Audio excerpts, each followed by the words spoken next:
மச்சான் வண்டி இருந்தா கொஞ்சம் தாடா. வண்டி சரியில்லடா மச்சான் கொஞ்சம். இல்லை மச்சான் கொஞ்சம் அர்ஜென்டா தாண்டா கேட்க வந்தேன். ஏய் உண்மையாடா நீ சர்வீஸ் சொல்லணும், சர்வீஸ் சுட்டே ஆகணும். வண்டி இல்லை இப்போதைக்கு. இல்லை மச்சான் ரொம்ப அர்ஜென்டா, வீட்டில் கொஞ்சம் வெளில போகணும்டா. ஒரு தடவை சொன்னா உனக்கு புரியாதாடா? சொல்றேன்ல, சொன்னா புரிஞ்சுக்கோ. சரிடா மச்சான், பரவாயில்லடா. சொல்றா மச்சான். வண்டி மட்டும் போடுறா. வண்டியா?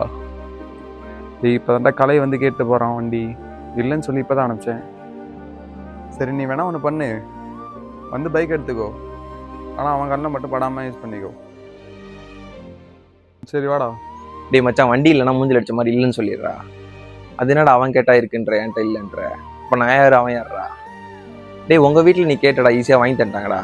ஆனால் எங்கள் வீட்டில் மிடில் கிளாஸ் பசங்க, நாங்களாம் வேலைக்கு போனாதான்டா வாங்க முடியும். எல்லாத்தையும் ஒரே மாதிரி பழகுடா. அதை விட்டுட்டு அவன் இவன் மேலெல்லாம் பார்க்காதடா. வண்டி இல்லாத வேதனை அவங்கள மாதிரி பசங்களாம் தெரியாதுடா. எங்களை மாதிரி மிடில் கிளாஸ் பசங்களுக்கு அந்த வழியும் வேதனை தெரியும். இல்லை மச்சான் கேட்டது தப்பு தான். இதுக்கப்புறம் வந்துட்டு வண்டி கேட்க மாட்டான்டா.